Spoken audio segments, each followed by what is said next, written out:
ప్రియులరా, గడిచిన దినాన్న మనం మానవ పతనం అంటే ఏంటో, పతనానికి మూలం ఏంటో, ఈ విషయాలన్నీ కూడా కూలంకషంగా తెలుసుకోవటం జరిగింది. ఈ దినాన పాపం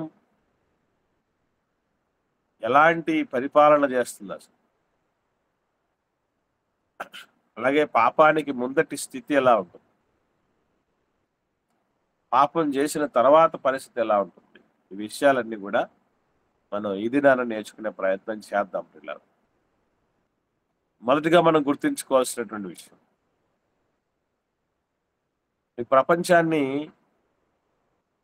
ఏదో దేశాధినేతలు, కొన్ని పార్టీలు పరిపాలిస్తున్నాయి అని మనం అనుకుంటాం. ఉదాహరణకి మన దేశాన్ని ఎవరు పరిపాలిస్తున్నారంటే ఏం చెప్తారండి? మన దేశాన్ని పరిపాలిస్తున్నది ఎవరు ఇప్పుడు? సీఎం గారు మోడీ సారు, పిఎం. చంద్రబాబు.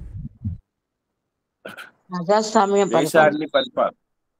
దేశాన్ని పరిపాలిస్తున్నటువంటి వ్యక్తులు ప్రధానమంత్రి అమ్మ. ప్రధానమంత్రి దేశాన్ని పరిపాలిస్తారు, రాష్ట్రాలను పరిపాలించేది ముఖ్యమంత్రి. అంటే దేశాలను, రాష్ట్రాలను ప్రధానమంత్రులు, ముఖ్యమంత్రులు పరిపాలిస్తున్నారంటారు. ఇంకా పర్టికులర్గా చెప్పాలంటే ఆ ప్రధానమంత్రి పేరు చెప్తాం, వాళ్ళ యొక్క పార్టీ చెప్తాం. అంటే ఒక మాటలో చెప్పాలంటే దేశాలను, రాష్ట్రాలను పరిపాలన చేసేది రాజకీయ పార్టీలు, రాజకీయ నాయకులు అనుకుంటారు. కానీ ఈ ప్రపంచాలను, దేశాలని పరిపాలించేది ఎప్పటికైనా అయితే నీతి పరిపాలించాలి, లేదా పాపం పరిపాలించాలి. ఈ రెండే ఉన్నాయి అవకాశాలు. ఇది నేను చెప్తున్న మాట కాదు, పరిశుద్ధ గ్రంథం ఏం మాట్లాడుతుందో చూద్దాం. అపోస్తలుడైన పౌలు గారు రోమీలకు రాసిన పత్రిక 6వ అధ్యాయము 16వ వచనాన్ని చూద్దాం. అపోస్తలుడైన పౌలు గారు రోమీలకు రాసిన పత్రిక 6వ అధ్యాయము 16వ వచనం.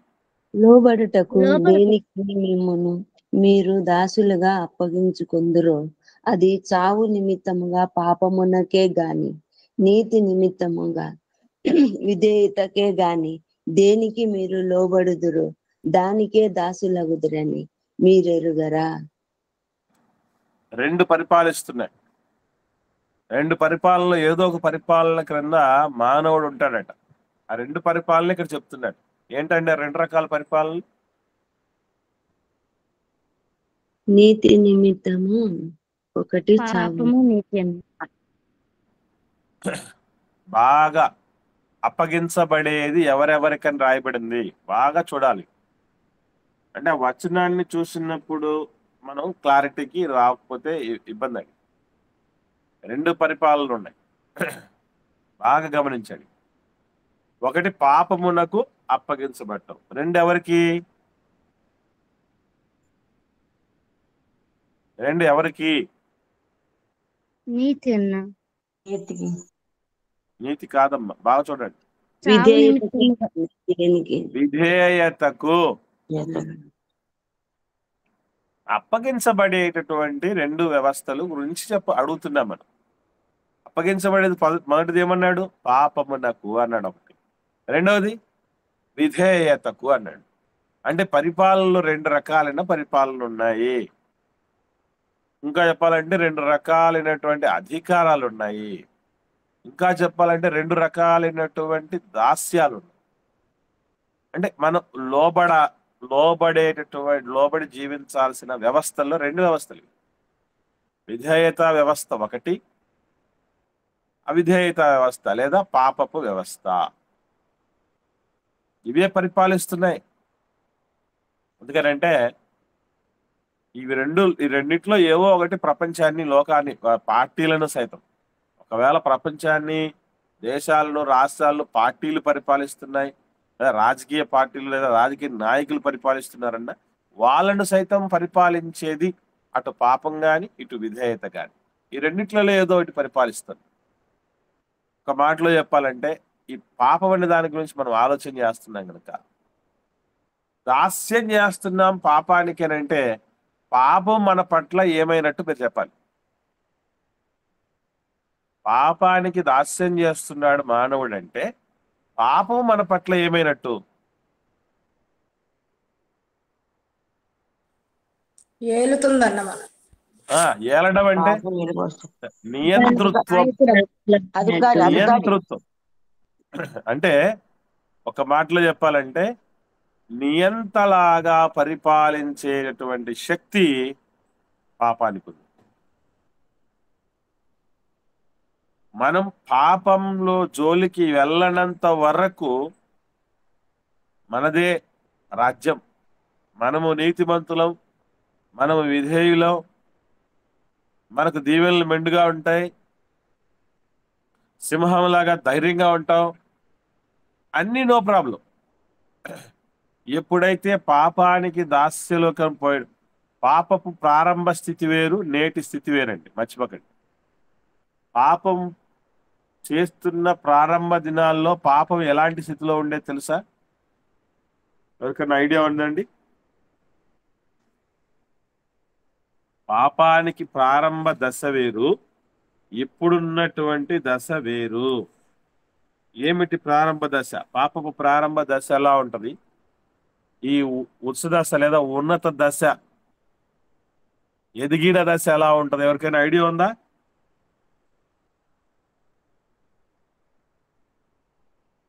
ఎవరికి లేదు అంటే లేకపోతే లేదన్నా చెప్పండి, సైలెంట్ గా ఉండకండి దయచేసి. పాపము పరిపక్వము చెంది మరణాన్ని కనునాని. పాపాన్నే మనం కాదక్క, పాపాన్ని ముందు మనం కోరుకుంటాం, ఏమ్మా? తర్వాత మనం అది కోరుకుంటది. ఇంకొంచెం అమ్మా దగ్గరకు వచ్చారు, చాలా దగ్గరకు వచ్చారు. ఇంకొంచెం క్లారిటీ ఒకసారి చూద్దాం. ఆదికాండం 4వ అధ్యాయము 7వ వచనం. నీ ఆదికాండము 4వ అధ్యాయం 7వ వచనం. ఇది పాపపు ప్రారంభ దశ. చదవండి. నీవు సత్క్రియ చేసిన ఎడల తల ఎత్తుకొనవా, సత్క్రియ చేయని ఎడల వాకిట పాపము పొంచి ఉండును. నీ ఎడల దానికి వాంఛ కలుగును, నీవు దానిని ఏలుదువనెను.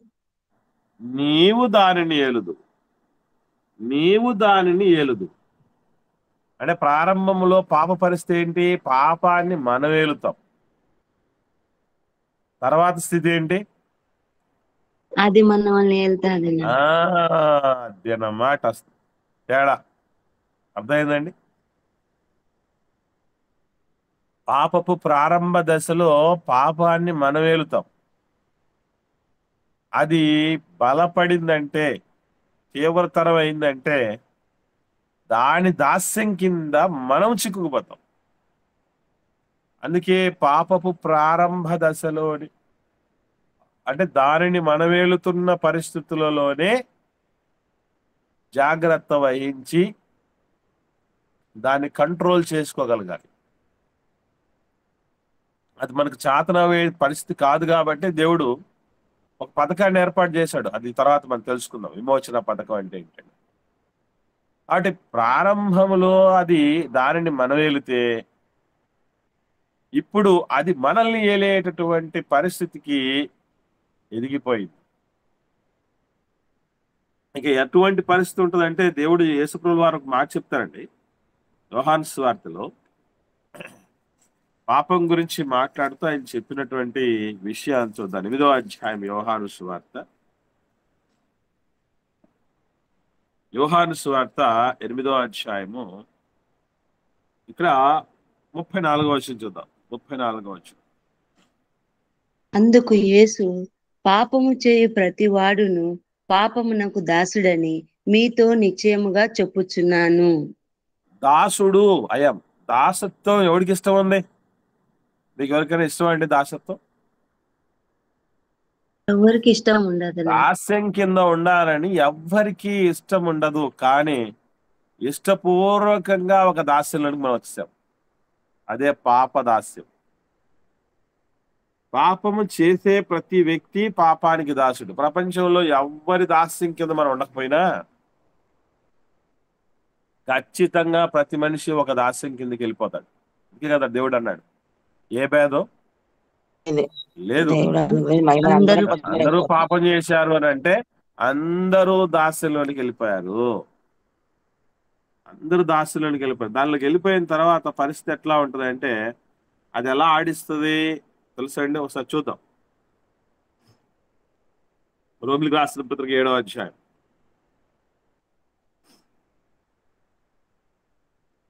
అపోస్తలుడు పౌలు గారు రోమిలికి రాసిన పత్రిక 7వ అధ్యాయం 14వ వచనం నుండి 19వ వచనం వరకు నేను చదువుతాను. ఎక్కువ వచనాలు ఉన్నాయి కదా, ఒకసారి దయచేసి అందరూ నోట్ చేసుకోండి. రోమిలికి రాసిన పత్రిక 7వ అధ్యాయము 14వ వచనం నుండి 19వ వచనం వరకు. ధర్మశాస్త్రము ఆత్మ సంబంధమైనదని ఎరుగుదుము, అయితే నేను పాపమునకు అమ్మబడి శరీర సంబంధమే ఉన్నాను.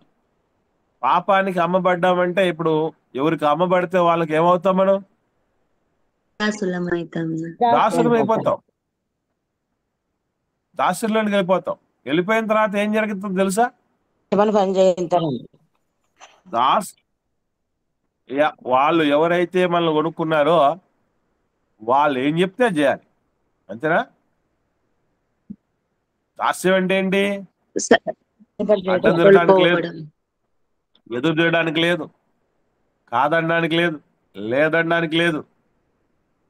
నోరు మూసుకుని వాళ్ళు చెప్పిందల్లా చేసేయటమే, వేరే ఆప్షనే లేదు. కాబట్టి పాపానికి అమ్మబడ్డాం అని అంటూ కిందికి వస్తే ఏమని చెప్తున్నాడు చూడండి. ఎందుకంటే నేను చేయనది నేను ఎరుగను, నేను నిశ్చయించినది చేయక ద్వేషించేదే చేస్తున్నాను. ఎందుకు అలాగా? మంచి చేయాలనుకుంటే మంచి చేయాలంటే కుదరట్లేదు, మన వల్ల కావట్లేదు. ఎందుకంటే ఆల్రెడీ దాస్యంలోకి వెళ్ళిపోయాం. అమ్మబడ్డోళ్ళకి సెల్ఫ్ వాళ్ళకంటూ ఒక ఇచ్చ ఉండదు, నిర్ణయం ఉండదండి. సొంత నిర్ణయాలు ఏమి ఉండవు. ఇక అన్ని నిర్ణయాలు పాపాలవే. ఇక ఇంకా కింది చూద్దాం. 17వ వచనం. కావున ఇకను దాన్ని చేయనది నా యందు నివసించు పాపమే గాని నేను కాదు. నా యందు అనగా నా శరీరమందు మంచిది ఏది నివసింపదని నేను ఎరుగుదును. మేలైనది చేయవలన కోరిక నాకు కలుగుచున్నది గాని దానిని చేయుట నాకు కలుగుటలేదు అంటాడు. ఇదే చూసి చాలా మంది అపార్థం చేసుకుంటారు. అంటే తప్పు ఎవరిలో ఉందనుకున్నారు చాలా మంది? మనుషులలోనే. ఈ మాటను బట్టి ఎవరిది తప్పు అనుకుంటున్నారు? ఏ మాట అండి? 18వ వచనాన్ని బట్టి. మన శత్రువు అని చెప్తూ శరీరం అనుకుంటాం. శరీరమే మన శత్రువు. అక్కడ వాడబడుతున్నటువంటి పద ప్రస్తావన, సందర్భం శరీరపు తప్పు గురించి కానే కాదు.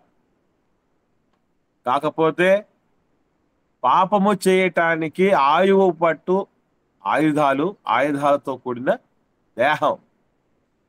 దేహం లేని వాళ్ళు పాపం చేయలేరు. దేహం వరకు ఎందుకండి? దేహంలో ఏ అవయవమైనా లేదనుకోండి, దాని తాలూకు పాపమే చేయం. అవునా కాదా? కళ్ళు లేవనుకోండి, కళ్ళ తాలూకు ఏ పాపము మనం చేయలేం. అవునా? నోరు లేదనుకోండి, నోటి తాలూకు ఏ పాపము మనం చేయలేం. అలాగని మంచి కూడా చేయలేము. కానీ ఎక్కువ ఏం చేస్తాం మనం? ఎక్కువ ఏం చేస్తామండి? మంచి చేస్తామా చెడు చేస్తామా? లేకపోతే ఉంటే చేసేది చెడే ఎక్కువ. మనం ఎలాంటి రకాలం అంటే 1,00,000 చెట్లు వందల సంవత్సరాలు వయసున్నటువంటి 1,00,000 చెట్లను కొట్టేసి ఓ 100 మొక్కలు నాటే రకాలు మనం.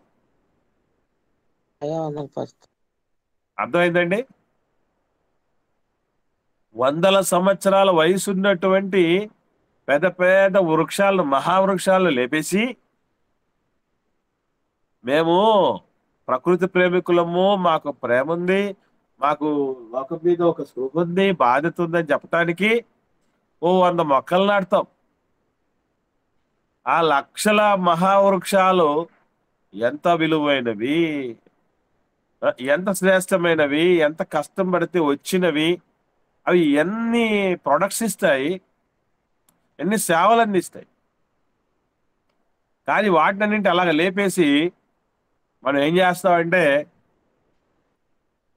ఆ 100 మొక్కలు నాటాం కదా మేము గ్రేట్ అనుకుంటాం. ఆ తరహా మంది. అందుకే ఈ నా యందు అనగా నా శరీరమందు అంటే పాపానికి చోటిచ్చిన శరీరం అని అర్థం. Got the point? అర్థమైందండి? నా శరీరము అని మాట్లాడుతున్నాడంటే అది దేనికి? పాపమునకు లోబడిన శరీరం, పాపానికి దాస్యతలోనికి వెళ్ళిన శరీరము అని అర్థం. మరొకండి, పాప దాస్యంలోనికి వెళ్ళని దేహం చాలా అద్భుతమైనటువంటి దేహం, చాలా అద్భుతమైనటువంటి సాధనం. గమనించండి. ఇప్పుడు మీరు వింటున్నారు దేవుడి సన్నిధికి వచ్చి దేవుడి మాటలని. మంచి దేహం ఉంటే, దేహంలోని అవయవాలు ఉంటే వచ్చి ఆ వినేది కానీ, రాసుకునేది కానీ, ఆలోచించేది కానీ, స్పందించేది కానీ ఉంటుందా? లేకపోతే అది లేకపోయినా సరిపోద్దా? దేంతో చేస్తున్నావు ఈ పనులన్నీ? మంచి పనులు ఏమండి? దేహంతోనే చేస్తున్నాం, అవయవాలతోనే చేస్తున్నాం. ఇప్పుడు నేనేం ఎలా చేస్తున్నాను దేవుడి పని? ఈ దేహంలో ఉండండి బట్టే.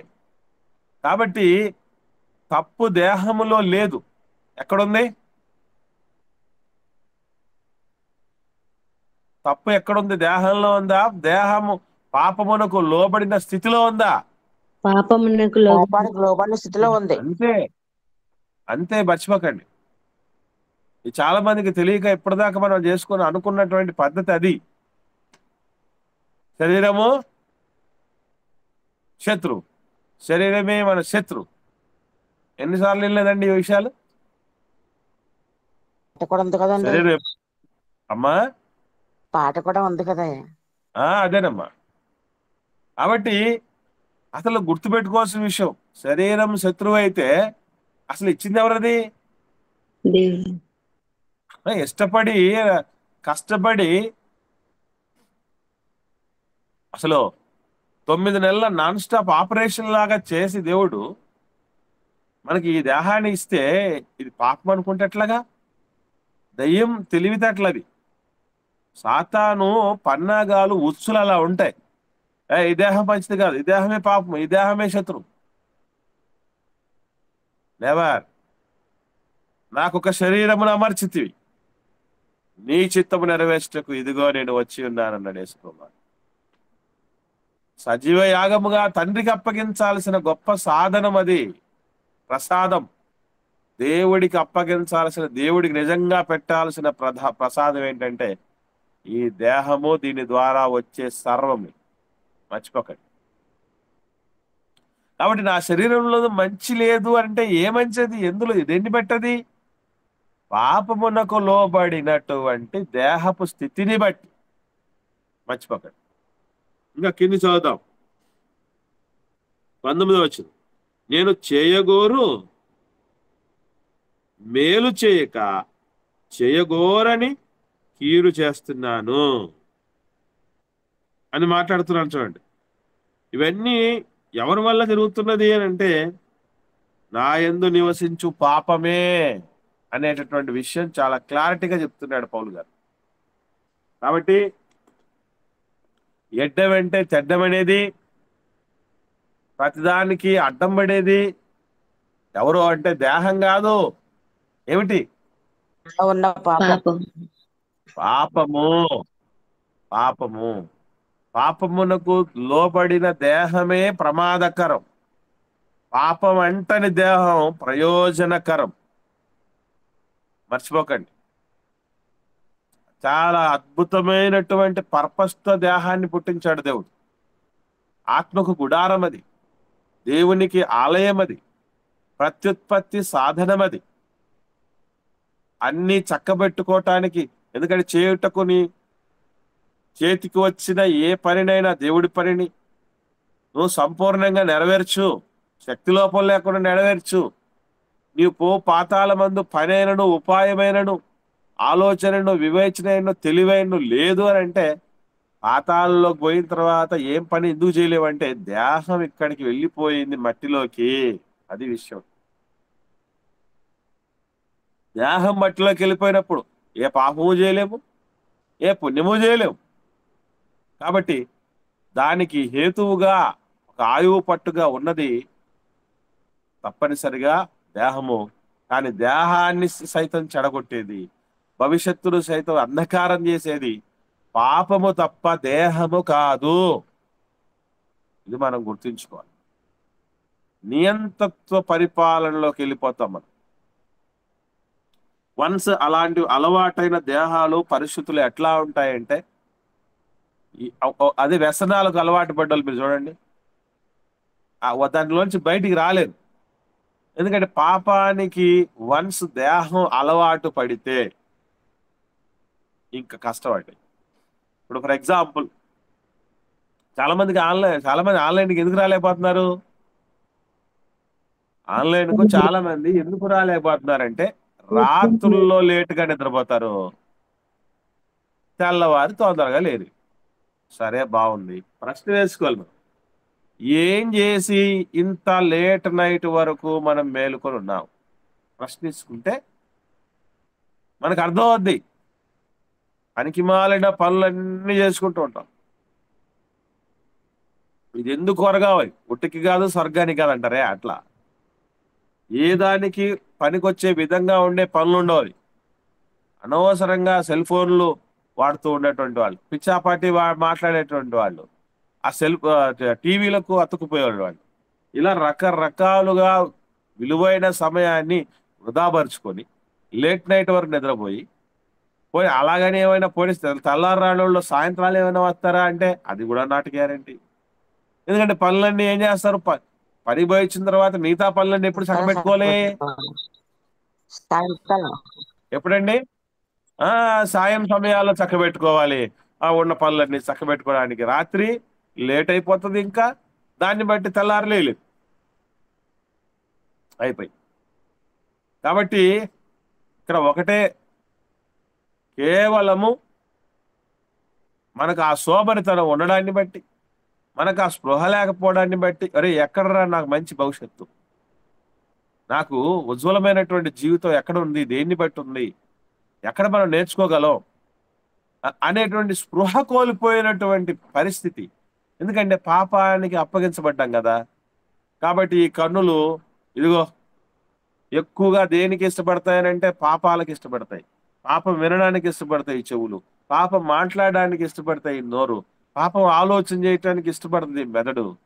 ఎస్, ఎందుకంటే దాస్యంలోకి వెళ్ళిపోయాం కదా. అందుకే ఇలాంటివన్నీ రుచించవు కదా.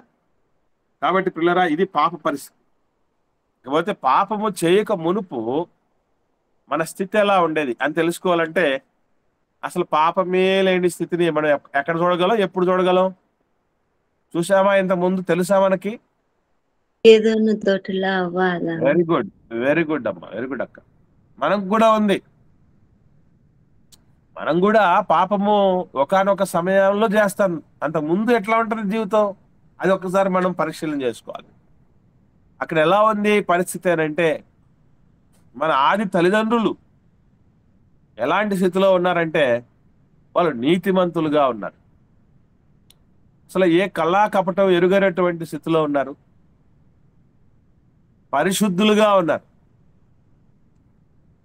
వాళ్ళు పరిశుద్ధతను ఏం కోల్పోలేదు. అంటే ఎంత పరిశుద్ధతతో ఉన్నారు అని అంటే, ఈరోజు ఒక ఆడకూతురు బయట జారితే కళ్ళు తిప్పుకోలేని స్థితిలో ఈరోజు మగవాళ్ళు,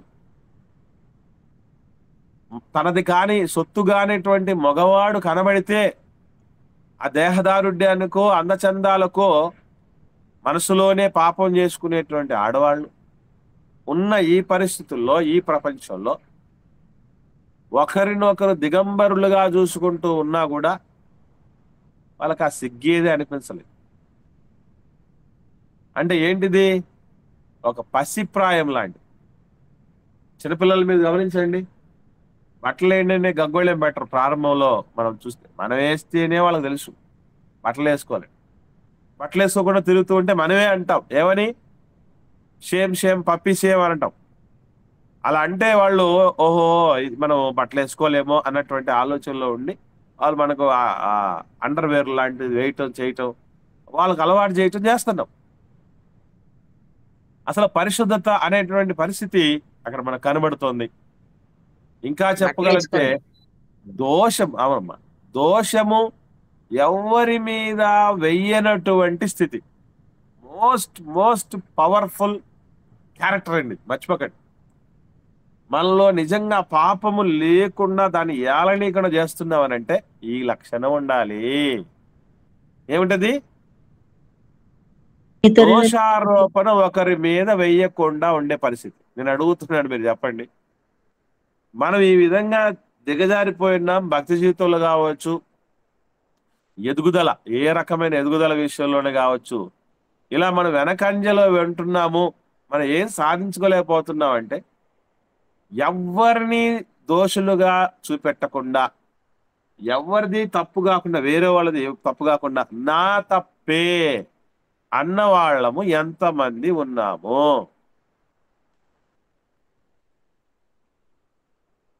ఉంటారండి అట్లోళ్ళు? తప్పు అట్లాంటి తాను వాళ్ళు ఎవరు ఉంటారా? తెలుసుకోండి. మరొకరి మీద తోసేసి ఉంటాం. ఖచ్చితంగా ఇది తాను తప్పు తాను కావాలంటే తెలుసుకోండి. టెస్ట్ చేసుకొని చూడండి జీవితాంతం అంత ఎక్కడైనా సరే. ఉదాహరణకి మా కొడుకు మంచోడేనండి, మా కూతురు చాలా మంచిదండి, ఆ కాకపోతే కోళ్ళే మంచిది కాదు, సా అల్లుడే మంచోడు కాదు. ఓకే ఓకే అమ్మా, దానికంటే ముందు మనం సహవాసగాళ్ళు మంచోళ్ళు కాదు. ఆ సావాసం చేస్తున్నారే, నా కూతురుతో సావాసం చేస్తున్న అమ్మాయిలు మంచోళ్ళు కాదు, ఆ అబ్బాయిలు మంచోళ్ళు కాదు. విన్నారా లేదా ఈ మాటలు? మనమే చాలా సార్లు అనే మనమే అని ఉంటాం, వినడం ఎందుకు? వినడం దాకెందుకు? నా పెద్ద కొడుకు మంచోడు, నా చిన్న కొడుకు మంచోడు, నా పెద్ద కూతురు మంచిది, నా చిన్న కూతురు మంచిది, కానీ వీళ్ళు సావాసాలు మంచి కాదు అని చెప్తూ ఉంటారే. అంటే మనమే ఏం చేస్తున్నాం? ఒకరి మీద నెట్టేస్తున్నాం. అందుకే ఇంకొక సామెత కూడా వచ్చింది, మన బంగారం మంచిదైతే ఎవరి గురించో అనుకోవాల్సిన పని లేదట. విన్నారా? దోషారోపణ చేసే పరిస్థితి. అసలు మా ఆయన వల్లే నేను ఈ విధంగా దిగజారిపోయాను, మా ఆవిడ వల్లే నేను ఈ విధంగా ఎదగలేకపోతున్నాను. అసలు ఇవన్నీ చేతగాని మాటలు, ఇవన్నీ నోట్ దిస్ పాయింట్ గుర్తుపెట్టుకోండి, చేతగాని మాటలు. దోషారోపణ చేయని స్థితి పాపము లేని స్థితి. ఏ రోజైనా పాపానికి మునుపు ఆదాము గారు గాని, మన ఆది తల్లి హవ్వమ్మ గాని ఎవరినైనా తప్పుపట్టింది చూసారా? విన్నారా? దేవుడి మీద నేరారోపణ చేయటం గాని, అలాగే మరొకరి మీద నేరారోపణ చేయటం కానీ పొరపాటున కూడా మనకు కనబడదు. ఎందుకు? ఇప్పుడు నేను ఉన్నానండి, ఒక మాట చెప్తాను బాగా అర్థం కాదు. అసలు మీరు ఎవరు నాకు పెద్దగా సహకారం అందించట్లేదు కాబట్టి నేను ఈ విధంగా ఉన్నాను, దిగజారిపోయినాను, సరిగా సేవ చేయలేకపోయాను నేను అన్నాను అనుకోండి, బాగా వినండి. అసలు మీరు ఈ విధంగా ఏది నాకు పట్టించుకోవట్లేదు, నాకు ఏమి ఇవ్వట్లేదు, నా కోసం వేయట్లేదు, నా గురించి ఆలోచించట్లేదు, అందుకే నేను ఇక్కడ ఇట్లా ఉన్నాను అన్నారు అనుకోండి, అది దోషారోపణ స్థితి. దోషారోపణ స్థితి అసలు అది అపోస్తలులకు అండి ఎవరు ఎన్ని మహా అంటే సపోర్ట్లు ఉన్నాయండి. అయ్యో ప్రభుత్వమే సింహములాగా కబలించాలని చూసిందండి, సొంతాళ్లే రాళ్లు పెట్టి కొట్టి చంపాలని చూశారండి. ఏమనుకుంటున్నారు? వాళ్ళు ఏ రోజు రే మీరందరూ ఈ విధంగా మాకు అండగా లేరు కాబట్టి, ప్రభుత్వం వ్యతిరేకంగా ఉంది కాబట్టే మేము సరిగా చేయట్లేదు సేవ. సొంత వాళ్ళు మీరు చేర్చుకొని ఆదరించి బలపరిచి ఆతిథ్యం ఇచ్చి ఎన్నో మాకు చూసుకొని చేసుకోవడానికి లేదు కాబట్టే మేము ఈ విధంగా ఉన్నామని చచ్చు మాటలు మాట్లాడేది ఎప్పుడు వాళ్ళు. అందుకే నా వెనకబాటుతనానికి భక్తి జీవితంలో నేను ఎవ్వరిని బాధ్యతలు చేయనండి. నేను ఎవ్వరిని చేయను బాధ్యులు. నేను వెనకబడ్డానంటే కారణం నేనే ఉంటాను. నా భక్తి జీవితంలో నాకు టెంపర్ తగ్గిందా, ఆసక్తి తగ్గిందా, వెనకబడిపోతున్నానా, ముందంజలోకి వెళ్ళలేకపోతున్నాను, దానికి నా కారణం తప్ప ఏదో నా భార్య ఈ విధంగా ఉంది కాబట్టి నేను ఈ విధంగా ఉన్నాను, అసలు నెవర్ మైండ్. అది పాపము పరిస్థితి. అది ఇప్పటికీ మనలో కూడా ఎవరైనా అలా ఉంటారేమో, మానుకోండి దయచేసి, మానుకోండి.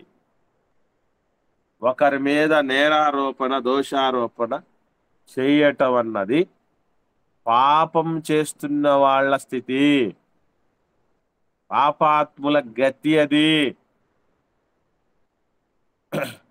ఇప్పటికీ చాలా మంది చెప్తూ ఉంటారు కొంతమంది, ఏమని అంటే చిన్న బిడ్డలండి, సంటి పిల్లలు ఉన్నారండి, అందుకే మేము ఏం చేయలేకపోతాం. పోనీ బాగానే ఉంది, ఆలోచన చేద్దామండి. అంటే ఇప్పుడు నేరం ఎవరి మీద నెట్టేసాం మనం? ఆ ముక్కు పచ్చలారిని పసిపిల్లల మీదకా వేసేసేది. అప్పులు ఉన్నాయండి, అప్పుల మీదకి నేరం. పిల్లల బరువు బాధితులు ఉన్నాయండి. సరే ఇవన్నీ ఉన్నాయని నువ్వు మిగతా ఏం మానుకున్నావు? మిగతా ఏమన్నా మానుకున్నాం మనం? మన పాపాలు మానుకున్నామా? ఆ సెల్ ఫోన్లు పిచ్చులు మానేమా? ఆ టీవీ పిచ్చులు మానేమా? షాపింగ్లు పిచ్చి మానేమా? ఏం మానేం మనం? చెప్పండి. ఎన్ని బరువులు బాధితులు ఉన్నాయి కదా. అయ్యయ్యో ఈ కళ్ళతో పాపం చేయలేకపోతున్నాయండి, పాపం చేయలేనంతగా ఇలా బాధితులు ఉన్నాయండి. ఒకరి గురించి చెప్తాం మనం. పాపము చేయుటకు లేని సాకులు ఎక్కడ వస్తాయి? మనకు మనం భక్తిలో ఎదగడానికి వస్తాయా? గుర్తుపెట్టుకోండి, ఎక్కడ తప్పటడుగు వేస్తున్నామో మనం గుర్తించుకోవాలి ప్రియులారా. గుర్తుపెట్టుకోండి, చాలా ప్రాముఖ్యమైనది. తర్వాత పాపం చేయడానికి 3 లక్షణాలు చూసాం మనం. గుర్తున్నాయా, మర్చిపోయారా? పాపం చేయడానికి ముందు 3 స్థితులు చూసాం. ఎవరికైనా గుర్తుంటే చెప్పండి ఒకసారి. అంటే కాదక్క, అది కాదక్క, నేను అడుగుతున్నది చూడండి. వినండి వినండి వినండి అక్క, వినండి. పాపము చేయుటకు ముందటి స్థితి ఎలా ఉండేది, ఎలా ఉంటుంది అన్న దాని గురించి తెలియపరచుకునేటప్పుడు, నేర్చుకునేటప్పుడు 3 లక్షణాల గురించి తెలుసుకున్నాం. అది చెప్పండి. పాపానికి డెఫినేషన్ కాదు, నిర్వచనం కాదు నేను అడుగుతున్నాను. మర్చిపోయారు. Very good. ప్రారంభంలో పాపం ప్రారంభ దశలో పాపాన్ని మనం వెళ్తామన్నా, తర్వాత స్థితిలో కాదు నాయన, అది కాదు దానికి నాయన, మనం అది కాదు తల్లి, అది కాదమ్మా. పాపానికి ముందటి స్థితి ఎలా ఉంటుంది? పాపం ప్రారంభ దశ కాదు నేను అడుగుతున్నది. పాపము చేయటానికి ముందటి దశలో మనకు ఏ ఏ లక్షణాలు ఉంటాయి? సరే ఎప్పుడైనా నోట్ చేసుకోండి. నీతిమంతులుగా ఉంటాము, నీతిమంతులుగా ఉంటాము, ఒకటి. రెండోది పరిశుద్ధులుగా ఉంటాము, పరిశుద్ధులుగా ఉంటాము. మూడోది ఇప్పుడు దాకా నేర్చుకున్నాం, దోషారోపణ చేయము, దోషారోపణ చేయము. నాలుగోది ఇప్పుడు నేర్చుకోబోయేది, దేవునితో సహవాసం కలిగి ఉంటాం, దేవునితో సహవాసం కలిగి ఉంటాం. పాపము చేయడానికి మునుపు ఆదాము హవ్వల దగ్గరికి దేవుడు ఎప్పుడు వచ్చేవాడటండి? ప్రతి సాయంకాలం చల్లపూట ప్రతి వచ్చేవాడు. సాయంకాలం కాదక్క, సాయంకాలం అని లేదు బైబిల్లో, చల్లపూట చల్లపూట అని ఉంది. చల్లపూట. చల్లపూట అంటే ఎన్ని పూటలు వస్తాయి మీరు చెప్పండి? ఉదయం చల్లపూటలు చెప్పండి. ఉదయకాలం చల్లగా ఉంటది, చల్లగానే అదేనమ్మా, ఉంటది. ఉదయము సాయంకాలం ఇంకా అంటే మన ఆన్లైన్ లెక్క. అర్థమవుతుందండి? మన ఆన్లైన్ అనే కాదు, ఇంకా చాలా మంది చేస్తున్నారు కదా. ఎవరైతే చేస్తున్నారో, అలాగే కొంతమంది, మీకు విషయం తెలుసో తెలీదనండి, ప్రతిరోజు సంఘంగా కూడుకునే సంఘాలు కొన్ని ఉన్నాయండి. ప్రతిరోజు ఉదయము సాయంకాలం కూడుకునే సంఘాలు కూడా కొన్ని ఉన్నాయి. నిజంగా అది ఇంకా గొప్ప భాగ్యం అండి. ఇప్పుడు మీరు నా ముందు మీరు, మీ ముందు నేనున్నాను అనుకోండి, ఇంతకంటే ఎఫెక్టివ్గా నేర్చుకోగలమా లేదా? ఎందుకనంటే అసలు మీరు ఏ స్థితిలో ఉండి వింటున్నారో, డైవర్ట్ అయ్యారా లేదా, పక్క చూపులు చూస్తున్నారా, వేరే ఆలోచన చేస్తున్నారా, నేను ఇప్పుడు ఏమి కనుక్కోలేదు. అవునా చూడలేదు. కాదు? చూడట్లేదు కదా మిమ్మల్ని. అది డైరెక్ట్ గా ఆఫ్లైన్ లో మనం ప్రత్యక్షంగా కలుసుకున్న పరిస్థితులు ఉంటే, ఏ డిఫరెన్స్ ఉన్నా కూడా, ఏ తేడా కనపడుతున్నా నేను చెప్పగలను. అమ్మా బ్రదర్ డైవర్ట్ అయిపోతున్నారు, ఇక్కడ చూడండి, కాన్సెప్ట్ చేయండి అని చెప్పుకోవడానికి ఉంటది. మీకు కూడా తెలియకుండానే ఒక భయం ఉంటది. మనం ఒక దైవజనుడి దగ్గర మనం ఉన్నాము, ఎదురుగుండా ఉన్నాము, 10 మంది మనలో మన చుట్టూ ఉన్నారు, మనం పిచ్చాసలు చేయకూడదు అన్నటువంటి ఆలోచన వస్తుంది. కానీ ఆన్లైన్ లో ఉన్నప్పుడు అందరికీ రావాలంటే అది అయ్యే పని కాదండి, అయ్యే పని కాదు. ఎందుకంటే అప్పుడప్పుడు మీరు చూడండి, కొంతమంది పిలిస్తే ఉంటే పలకరు, కొంతమంది పిలుస్తూ ఉంటే పలకరు. అంటే ఏం చేస్తున్నట్టు చెప్పండి? ఇప్పుడోసారి సహేతుకమైన కారణాలు ఉండొచ్చు, కాదనలేదు. ఇప్పుడు నిన్న దినాన ఒక సహోదరి మని ప్రేయర్ చేయమని చెప్పారు అమ్మ. ఏమని చెప్పారు ఆమె? నేను బయట ఉన్నాను అని రెస్పాండ్ అయ్యారు, విషయం చెప్పారు, ఇది పరిస్థితి. కానీ అట్లా కూడా రెస్పాండ్ కావాలని కొంతమంది ఉంటారు. పిలుస్తూ ఉంటే వాళ్ళు లైన్లోకి వచ్చి ఉంటారు, పలకరు. అంటే ఏం జరిగి ఉండాలి?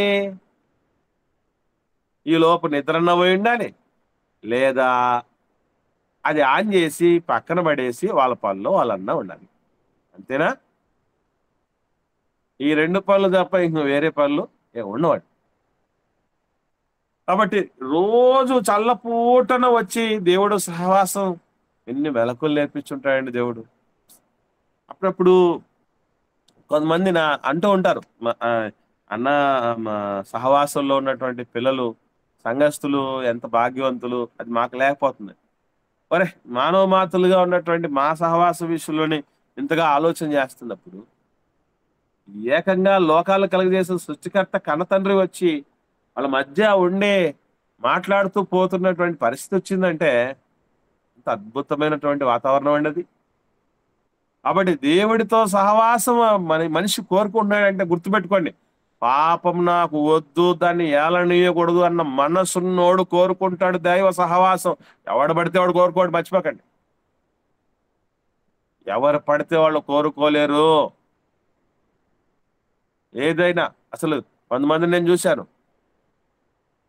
హాస్పిటల్లో బెడ్ మీద ఉన్నా కూడా దేవుడి మాటలు వినడం మానుకోరని వాళ్ళు. హాస్పిటల్లో జాయిన్ అయిపోయి నెలల తరబడి ఉన్నటువంటి వాళ్ళు మిగతావన్నీ పనులు గినులు సంపాదించుకుని అన్ని పక్కన పెట్టినా దేవుడి మాటలను మాత్రం టంచనగా క్రమం తప్పకుండా వినేవాళ్ళు, ఆ ప్రార్థనలో పాల్గొనేవాళ్ళు, వాళ్ళు అట్టుండి పాటలు పాడుతూ, అట్టుండి బైబిల్ చదువుతూ, అట్టుండి రెస్పాండ్ అవుతున్నటువంటి వాళ్ళని చూశాను. అది దైవ సహవాసం. పాపము చేయని స్థితి మనిషికి కావాలంటే గుర్తుపెట్టుకోండి, ఎప్పుడు దైవికమైన వాతావరణం ఉందో, ఎక్కడైతే దైవికమైనటువంటి వ్యక్తుల సహవాసం ఉందో అక్కడ వాలిపోవాలి, అక్కడ చేరిపోవాలి, అక్కడ కలిసిపోవాలన్న మనసు ఎవరికైతే ఉంటుందో వాళ్ళు పాపం అంటే అసహించుకుంటున్న వాళ్ళని లెక్క. మర్చిపోకండి. ఏవో సాకులు, ఈ సాకులన్నీ చెప్తున్నది ఒకటే, ఆ టైం నిజంగా దేవుడిలో ఎదుగుట కొరకు సద్వినియోగపరచుకునే టైం కంటే మించిన టైం ఎక్కడ ఉంటుందండి అసలు మనిషికి? ఆయన సన్నిధిలో ఒక్క దినం గడిపిన పనికిమాలిన 1000 దినాల కంటే శ్రేష్టమని దేవుడు అన్నాడు చెప్పాడు కదా. కాబట్టి శ్రేష్టంగా గట్టిగా 1.5 గంట ఉదయం, 1.5 గంట సాయంత్రం మనం అందుబాటులో ఉండలేకపోతున్నాం అంటే, నేను ఇంట్లో ఉండి బైబిల్ చదువుకుంటాను, నేను బాగా నేర్చుకుంటాను బైబిల్ని, ఏం చదువుకోకపోయినా చేయకపోయినా ఫాలో కాకపోయినా ఎక్కడ నేను జాయిన్ కాకపోయినా నా సంగతి నాదే. ఏమండి జరిగే పని అనేది? ఇప్పుడు ఎన్నిన్ని ప్రశ్నలు అడిగి సంధించి అట్లా కాదు ఇట్లా కాదు, అది కరెక్ట్గా 10 సార్లు అడుగుతున్న పరిస్థితిలో ఉంటేనే సరైన ఆన్సర్లు మనం నుంచి రావడం లేదు. ఎవరు లేకుండానే ఏమైనా చేసుకోవాలి మనం? అయ్యే పని అనేది? గురువు ఉండాల్సిందే. భక్తి జీవితాలు ఎదగటానికి గురువు చాలా ముఖ్యమైనవాడు. అలాగని నేనే ఉంటాను గురువు గారు నేను చెప్పట్లేదు, మర్చిపోకండి. మీకు ఖచ్చితంగా ఎదగడానికి ఎవరో ఒకరు ఉండాల్సిందే. మీరు ఎవరైతే ఆధ్యాత్మిక గురువుగా కలిగి ఆలోచన చేస్తున్నారు, సేవకులు ఉంటున్నారో, ఖచ్చితంగా ఆయన ఉండాల్సిందే మనకి. మేము గురువుల దగ్గర నేర్చుకోకుండా లేదు. కొంతమంది మాట్లాడుతూ చెప్తారు తప్పుడు మాటలు, పొరపాటు మాటలు. ఏమంటారండి? మాకు మేమే ఏమంటారు? నేర్చుకుంటాం. మేము ఎవరి దగ్గర నేర్చుకోలేదు, నాకెవరు నేర్పించలేదు. తప్పు, పొరపాటు. చిన్న పిల్లల దగ్గర కూడా నేర్చుకున్నాను. నేనైతే నేర్చుకుంటున్నాను. చెప్పాను కదా మీకు. నేను ప్రశ్నలు అడగడానికి ముఖ్యమైన కారణం, నేను ఒక మంచి దొంగలాగా మీ దగ్గర నుంచి దొంగిలించాలి, ఇంకా తెలుసుకోవాలన్నటువంటి ఉద్దేశం. ఎందుకంటే ఏ పుట్టలో ఏ పాము ఉందో, ఎవరి నుంచి ఏ మంచి విషయాలు వస్తాయని అసలు మీరు నమ్ముతారో లేదో, ప్రార్థన చేసేటప్పుడు కూడా ఏమైనా మంచి విషయాలు దొరుకుతాయేమోనని ఎదురు చూస్తూ ఉంటాను. నేను ఏదైనా దొరికితే అవి నోట్ చేసుకుంటాను. మీరు మాట్లాడిన విషయాలు ఏదైనా మంచిది, నాకు తట్టని విషయాలు ఏమన్నా మాట్లాడినప్పుడు వాటిని కూడా నోట్ చేసుకొని గట్టిగా ఒడిచిపట్టేసుకుంటాను. చాలా అవసరం అవి. ఈ సహవాసంలోనే ఇవన్నీ దొరుకుతాయి మనకి. కనుక ప్రియులారా, పాపము చేయుటకు మునుపు 4 స్థితులు ఉన్నాయి. 1 నీతిగా ఉంటారు, 2 పరిశుద్ధులుగా ఉంటారు, 3 దోషారోపణ చేయని స్థితిలో ఉంటారు, 4 దైవ సహవాసాన్ని ఇష్టపడతారు, కోరుకుంటారు. మనం కూడా పాపానికి దూరంగా ఉంటున్నామా లేదా, పాపం మనల్ని ఏలుతుందా లేకపోతే పాపాన్ని మనం తొక్కి పడుతున్నామా అనేది తెలియాలంటే ఈ 4 గుణగణాలు ఉన్నాయా లేవా మనలో ఒకసారి చెక్ చేసుకోవాలి. గుర్తుపెట్టుకో. ఏమిటండి 4? ఒకరు రిపీట్ చేయండి. ఒకరు, పాపము చేయటకు ముందు ఉన్న 4 లక్షణాలు. నీతిమంతులుగా ఉంటాము, పరిశుద్ధులుగా ఉంటాము, దోషారోపణ చేయము, దేవునితో సహవాసం చేయము. వెరీ గుడ్ అమ్మ. దేవుడితో సహవాసం. అందరూ దయచేసి ఇవన్నీ నోట్ చేసుకోండి. చదువు రాని వాళ్ళు తప్ప, లేదంటే చదువు వచ్చిన కొందరు కొన్ని ఆరోగ్య సమస్యలు ఉన్నటువంటి వాళ్ళు, ఇలాంటి వాళ్ళు తప్పిస్తే తప్పనిసరిగా రాసుకోవడం చాలా ఉత్తమమైన పని. ఎందుకంటే ఖచ్చితంగా మర్చిపోతుంది. ఎందుకంటే ఇవి కొత్త విషయాలు కదా. తెలిసిన విషయాలు అయితే ఇబ్బంది లేదు, కానీ ఇవన్నీ కొత్త విషయాలు కదా, ఖచ్చితంగా మర్చిపోతాం. అవకాశం ఉంది. అందులో దైవికమైన విషయాలు అన్నిటికంటే బాగా మర్చిపోతాం. ఏమండి? రైట్. మరి పాపం చేసిన తర్వాత మన పరిస్థితి ఎట్లుంటది? పాపం చేసిన తర్వాత పరిస్థితి ఎలా ఉంటది అని అంటే, దీనికి పూర్తిగా భిన్నంగా ఉంటుంది. అంటే నీతిని తప్పుతాం, నీతి తప్పిపోతుంది, పరిశుద్ధతను కోల్పోతాం, దోషారోపణే చేస్తాం. పాపం చేసిన తర్వాత పరిస్థితి ఎట్లా ఉంది అంటే, మనం చూసాం, ఆదాము నాయనా వద్దన్న పండు తిన్నావా అని అంటే ఆయన చేసిన పని ఏంటి? దోషారోపణ. అసలు ఇక్కడ చూడండి, అప్పుడప్పుడు చెప్తూ ఉంటారు కొంతమంది మాట్లాడే మాటల పరిస్థితి చూస్తే, నువ్వు నాకు ఇచ్చినటువంటి ఆవిడ అంటున్నాడా, మా ఆవిడ అంటున్నాడా? తేడా గమనించారా? తేడా గమనించారా? అప్పుడప్పుడు కొంతమంది బాగా కోపంగా ఉన్నప్పుడు ఓకే, ముఖ్యంగా వైఫ్ అండ్ హస్బెండ్స్ మాట్లాడుకునేటప్పుడు మీ అమ్మ, మీ నాన్న, మీ అన్న, మీ అక్క, మీ తమ్ముడు, మీ చెల్లెలు అని మాట్లాడుతుంటారు. అది బాగా సఖ్యత ఉంది, సమాధానం ఉంది, బాగా కలిసి ఉన్నారు చక్కగానంటే అప్పుడు మాట్లాడే మాటలు ఎట్లా ఉంటాయి చెప్తా. మా అత్తయ్య, మా మామయ్య, మా మరిది, మా బావగారు, ఇటు మారిపోయింది.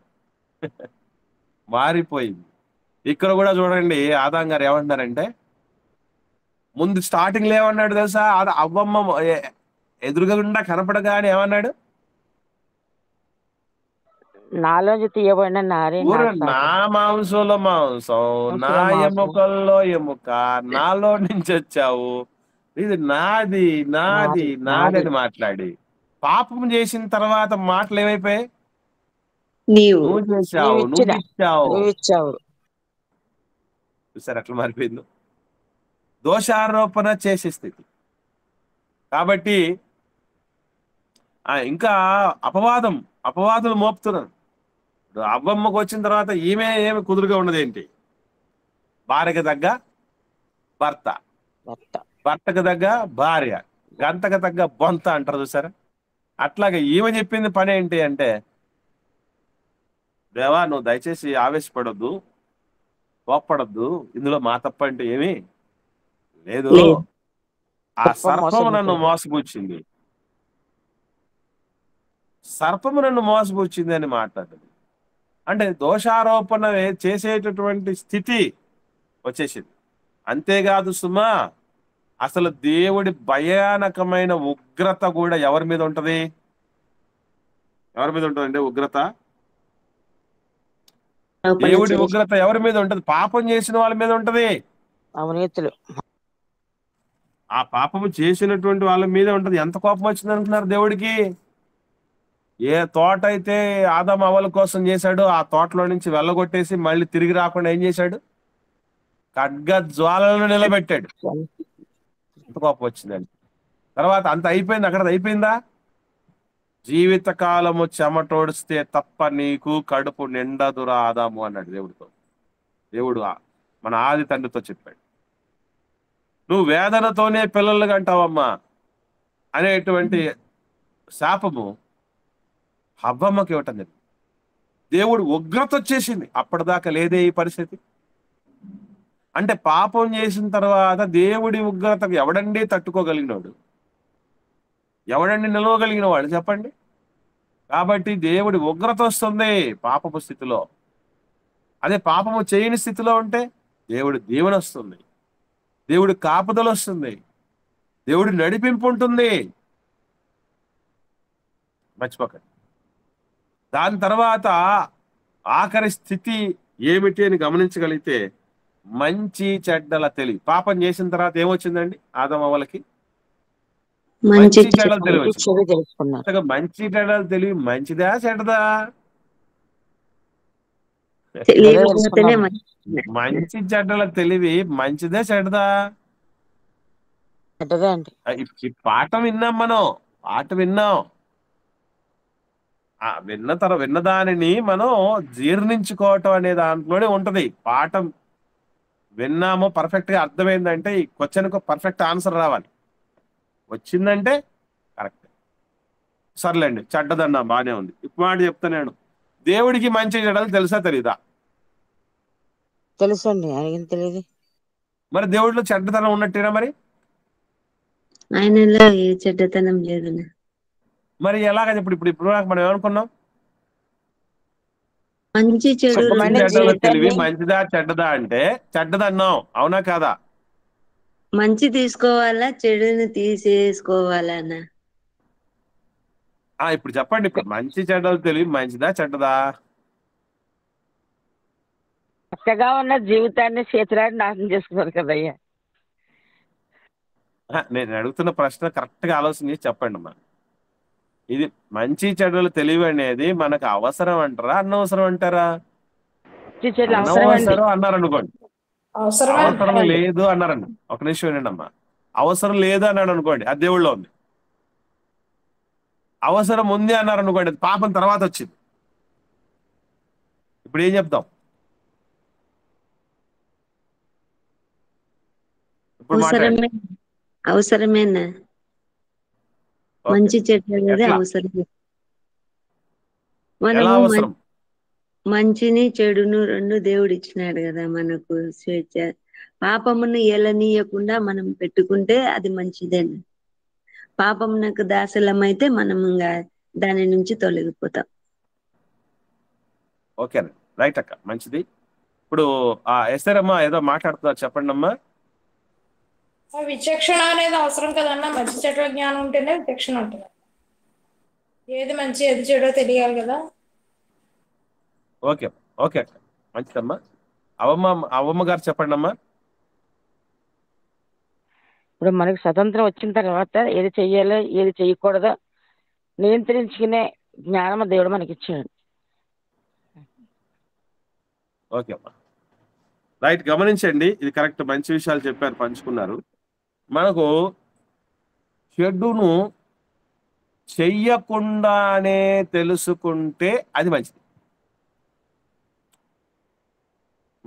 ఆ పాయింట్ మనం స్ట్రెస్ చేసాం, దాని గురించి నేర్చుకునేటప్పుడు. చెడును చెయ్యకుండానే తెలుసుకుంటే అది మంచిది. కానీ చెడుని ఏం చేసి తెలుసుకుంటున్నాం అందరం? చేసి తెలుసు. చేసే తెలుసుకో. ఒకసారి చెడును చేస్తే ఏమవుతారంటే మళ్ళీ మళ్ళీ చేయాలనిపిస్తుంది. మందు తాగిన వాళ్ళు, మందు తాగడం మొదలు పెట్టిన వాళ్ళు ఏమనిపిస్తుంది తెలుసా అండి? తాగాలనిపిస్తుంది. అది లాగుతుందటండి. సిగరెట్ అలవాటు అయిన వాళ్ళు లాగుతుందట, అది గంజాయికి అలవాటు పడ్డు లాగుతుందట, వ్యభిచారానికి అలవాటు పడ్డు లాగుతుందట, అది రా రా అనిపిస్తుంది. కాబట్టి చెడును చెయ్యకుండా తెలుసుకుంటే అది మంచిది. కానీ చెయ్యకుండా తెలుసుకునే మహనీయులు ప్రపంచంలో చాలా తక్కువ మంది, చాలా రేట్. అందుకే ఇది తెలియని స్థితి అన్నా ఉండాలి, లేదా ఎలాగో తెలిసింది కదా మనకి, మొదలైంది. కాబట్టి ఖచ్చితంగా చెయ్యకుండానే తెలుసుకునేటటువంటి పరిస్థితి. ఎయిడ్స్ ఎట్లుంటుందో, ఎయిడ్స్ వస్తే ఎట్లుంటుందో నాకు తెలుసుకోవాలని ఉంది అని అనుకోండి, ఎట్లుంటుంది అది? ప్రాణాలు తీసినా తెలుస్తుంది ఆలోచన. షాక్ కొడితే ఎట్లుంటుందో, ఏం జరుగుతుందో చూడాలంటుంది అది అని ఆలోచన చేస్తే ఎట్లుంటుందండి అది? అది ఎంత ప్రమాదం, అది ఎంత ప్రమాదకరం. కనుక ప్రియులరా, ఇవన్నీ పాపము తర్వాత వచ్చినటువంటి పరిస్థితులు, పర్యవసానాలు. అందుకే పాపము యొక్క తీవ్రత అది నియంత ధోరణి వహిస్తుంది. ఇప్పుడు దాకా నేర్చుకున్న పాఠంలో ప్లస్ పాపానికి ముందటి స్థితి నేర్చుకున్నాం, పాపము తర్వాత పరిస్థితులు ఎలా ఉంటాయో నేర్చుకున్నాం ఇప్పుడు దాకా. ఇది పతనంలో భాగంగా, మానవ పతనంలో భాగంగా నేర్చుకున్నటువంటి పాఠం ఇది. తర్వాత స్థితిలో అందరూ బాగా గ్రౌండ్ వర్క్ చేసిరండి. ఏమిటి అంటే మానవుడికి జన్మ పాపము ఉందా లేదా అనేది. ఇప్పుడు లేదా అనేవాళ్ళు మీరు ఏ ఆధారాలు తీసుకొస్తారో తీసుకురండి. ఒకవేళ ఉందని చెప్పేటటువంటి వాళ్ళు కూడా ఏమైనా తీసుకురండి. ఒకవేళ మీరు ఏం తీసుకురాలేకపోయినా నేను రేపు ఈ స్థితిలో నిలబడతాను. ఏది అంటే జన్మ పాపము ఉంది అని నేను అంటాను, లేదని ఎవరు నిరూపిస్తారో ఆ నిరూపణలు పట్టుకురండి. నేను కొన్ని చూపిస్తాను. అంటే ఎట్లాగో ప్రపంచంలో చాలా మంది జన్మపాపం ఉందని చెప్పటానికి చూపిస్తున్న ఆధారాలు బలంగా మీకు వినిపిస్తాను. నేను ఉందని స్థాపించట్లేదు, మళ్ళీ అపార్థం చేసుకోకండి. వాళ్ళ తరపున నేను నిలబెడతానండి. రేపు ఉందని, జన్మపాపం ఉందని నిలబెడతాను. మీరు ఏ విధంగా దాన్ని వ్యతిరేకించి నెగ్గుతారో చూద్దాం. ఓకే. తర్వాత తల్లిదండ్రులు చేసినటువంటి దోషాలు, పాపాలు పిల్లలకు సోకుతాయా, అంటుతాయా, వాళ్ళకి సంక్రమిస్తాయా అనేటువంటి విషయం. ఈ రెండు విషయాలు మనం రేపటి దినం ఇదే మానవ పతనంలో భాగంగా నేర్చుకుందాం. ఓకే అండి. అయితే ఇంతవరకు విన్న పాటల్లో ఎవరికైనా ఏమైనా సందేహాలు ఉంటే అడగండి.